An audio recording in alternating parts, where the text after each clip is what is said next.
FM. Mirador, parole directe, l'interview vérité ou la fine bouche ébanie. Mirador, ici, la parole est directe. Voilà donc en direct depuis Dakar, nous avons Monsieur Aliou Sané qui est donc de Y'en a marre. Monsieur Sané, bonjour.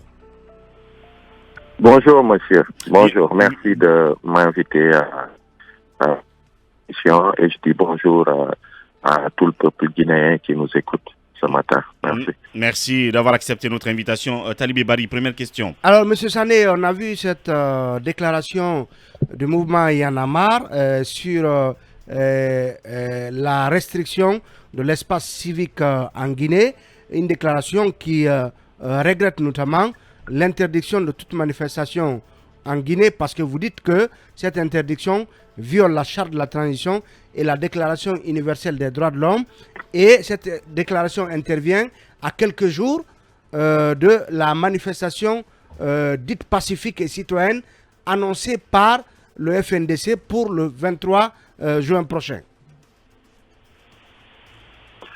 Oui, effectivement, et c'est un soutien tout naturel du moment où je pense que je suis intervenu d'autres fois à travers vos ondes pour, à l'époque, sous le régime de Alpha Condé, de manifester tout le soutien du peuple sénégalais à celui frère guinéen. Et pendant tout ce processus, vous avez vu aussi que le mouvement Y'en a marre a été aux côtés de nos frères, de nos sœurs de la Guinée à travers le FNDC qui est piloté par des frères à nous tels que Fodinké, tels que Kunduno, tels que Ibrahima et autres. Donc tout ce qui se passe en Guinée nous concerne aussi. Et vous avez vu à l'époque, on a même tenu de grandes manifestations ici à Dakar en soutien au peuple guinéen et pour le départ du régime de Alpha Condé. Maintenant, malheureusement, mais personne n'aurait pensé que en septembre 2021, quand le régime de Alpha Condé était renversé en fait par la junte au pouvoir actuellement, personne ne pouvait penser qu'en si peu de temps que le peuple guinéen sortirait ou encore serait dans la posture, la position d'être privé d'un droit aussi élémentaire que celui de la manifestation pacifique consacrée par la charte, par la Déclaration universelle des droits de l'homme, mais surtout aussi par la charte de la transition qui dit clairement que sous aucun prétexte les libertés fondamentales du peuple guinéen ne pourraient être bafouées sous aucun prétexte que ce soit. Et aujourd'hui, malheureusement, on constate que ce régime de la transition est sur une pente très très grave. Et c'est pourquoi on pense qu'il faut se mobiliser et il faut rester vigilant, se mobiliser pour que la démocratie guinéenne puisse continuer sur cette trajectoire qu'elle a eue depuis un moment, avec toute cette volonté de refonder cette démocratie, de revenir à la légalité constitutionnelle et tout. Donc c'est ça le sens de notre soutien. Monsieur Sané, est-ce qu'on peut dire que, au-delà de ce soutien justement au FNDC, qui serait l'équivalent d'Y'en a marre en Guinée, que c'est une solidarité, une sorte de jointe venture contre une volonté de si vous voulez, barrer la route à ces genres d'exercice de liberté, que ce soit en Guinée ou à Dakar, parce que, sauf si je me trompais, je crois qu'il y a un mouvement aussi d'opposants qui veulent manifester à Dakar et que le préfet serait contre cette manif. C'est comme si c'est à peu près la même chose là qui se passe contre l'exercice des libertés publiques, ici ou à Dakar. Absolument, nos peuples ont à maintes reprises exprimé de façon ferme la volonté de tourner la page de ces pseudo-dictateurs qui viennent, qui s'installent au pouvoir et qui oublient tout ce pourquoi ils étaient là. Et donc, oui, à Dakar aussi, il y a une forte coalition de l'opposition qui a prévu de manifester le 17 prochain, le vendredi, et malheureusement, le régime de Macky Sall leur a refusé cette liberté fondamentale. Et le mouvement Y'en a marre, qui ne fait pas partie de cette dynamique parce que c'est une coalition politique qui va aux législatives, mais quand même, de façon, sur le principe, le mouvement Y en a marre a été ferme depuis hier sur le fait que ils ont le droit de tenir cette manifestation conformément à ce que leur permet la Constitution du Sénégal, et le mouvement Y en a marre veillera au respect strict en fait des droits de cette coalition politique, de ces citoyens qui veulent manifester pacifiquement. Et ça nous mène vers une impasse. Je ne sais pas si vous avez suivi tout ce qui se passe avec ce régime de Macky Sall. Et si vous voyez toute la mobilisation qu'il y a eu, à laquelle Y en a marre était l'une des parties intégrantes en mars 2021, à un moment, n'eût été en fait la médiation de leaders, de dignitaires religieux très respectés au Sénégal, et surtout le caractère, l'esprit républicain de ceux qui ont animé en fait cette dynamique-là à l'époque. Aujourd'hui, on a ce Macky ne serait peut-être pas à la tête de ce pays. Mais à un moment donné, c'est moi-même, suite aux médiations, qui ai pris la parole face au peuple sénégalais pour dire qu'il fallait donner sa chance à Macky Sall et qu'il fallait arrêter les manifestations, parce que 2 jours de manifestation de plus, on serait arrivé à une situation qu'on n'aurait pas voulu. Macky Sall aurait même pu quitter le pouvoir. Oui, mais on n'a pas voulu en arriver là, on n'a pas voulu.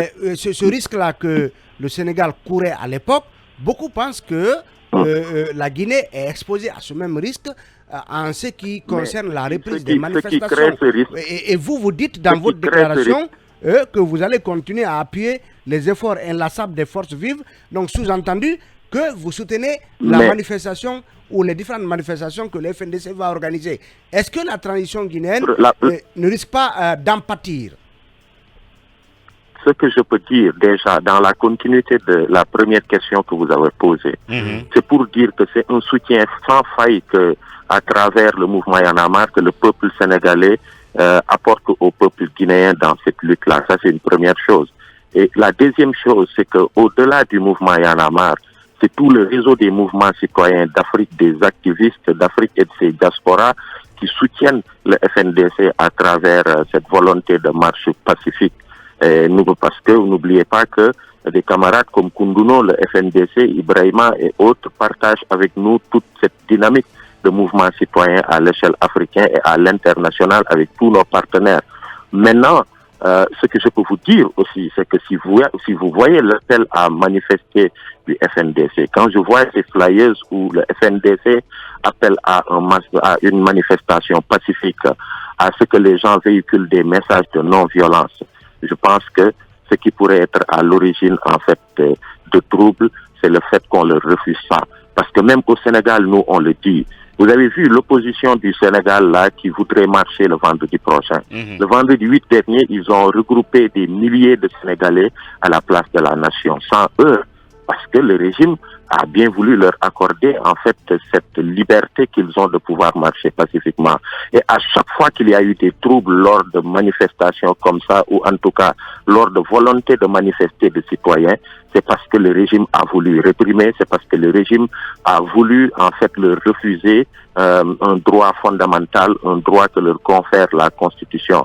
Et même au-delà, si vous voyez, moi je le dis très souvent, tout l'arsenal qui est mobilisé pour réprimer une marche, toutes les forces de sécurité qui sont mobilisées pour réprimer une marche pacifique, mais c'est beaucoup plus compliqué que quand c'est autorisé et que c'est fait de façon pacifique et que les forces de l'ordre viennent juste pour encadrer. Et d'habitude, ils n'ont même rien à faire. Dire que cet appel à manifester du FNDC, c'est un appel à la confrontation ou à la violence, c'est pas vrai. C'est un message qui est véhiculé par des pourfendeurs de la démocratie guinéenne, et c'est un message qui est en porte-à-faux avec l'objet de cette manifestation. Et encore une fois de plus, je vous renvoie à tous les documents officiels qui ont été diffusés par le FNDC, qui appellent à une marche pacifique parce que c'est des républicains, parce que quand même l'histoire de la Guinée est très récente avec tous ces valeureux jeunes qui pilotent ce FNDC, que ce soit Koundouno, que ce soit Ibrahima, que ce soit Fodinké, qui sont aujourd'hui des jeunes qui font la fierté de la Guinée ailleurs, même au Sénégal, ici, quand ils viennent, ils sont respectés. Des gens qui se sont battus.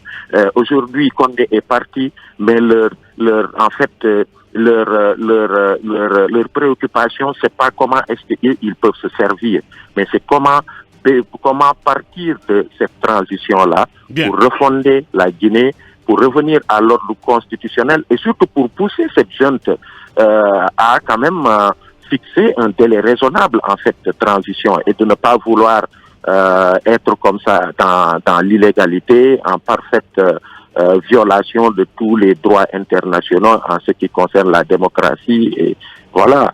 Voilà, donc, c'est ce que je peux dire. Monsieur Sané qui s'exprime ainsi sur la manif en vue à Conakry et l'interdiction qui donc fait obstacle donc en termes d'interpellation des autorités pour que tout cela soit levé, ce blocus soit levé. C'est aussi la manifestation d'une solidarité des mouvements citoyens à Dakar et à Conakry et ailleurs dans la sous-région. Merci Monsieur Sané pour votre intervention. On sait que vous êtes attendu dans une autre radio de la place à Dakar. Bonne journée du côté de Dakar. Mais, allô. Oui. Merci beaucoup et vraiment je lance un appel à tout le peuple de Guinée pour dire qu'il faut refuser que ce régime bafoue et sape tous les acquis que la Guinée est en train d'avoir en matière de démocratie. Alpha Condé a été plus puissant, ça a été plus compliqué et ailleurs en Afrique on a vu des régimes dictatoriaux, mais face à un peuple déterminé, ça ne peut pas tenir. Et l'heure est venue pour Doumbia de revenir à la raison et de comprendre que le peuple ne veut que marcher pacifiquement et il n'y a rien d'autre que ça. Il faut leur accorder en fait ce droit-là qui est contenu dans la charte de la transition. Merci beaucoup. Merci une fois encore et espérons que l'appel soit attendu. Et puis c'était donc tout pour ce numéro d'aujourd'hui. Merci à Khalil Awada, Ibrahim Babé Diallo dirait la baie vitrée, assisté donc de voilà. Son nom est parti. À demain.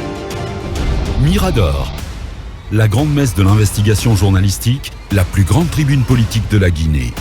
Avec Aboubacar Diallo, Talibé Bari, Mamadou Ouri Diallo, Akoumba Diallo, Kabinet Fofana, Mohamed Kaba, Ibrahima Lincoln Souma, Mamadou Diambaldé.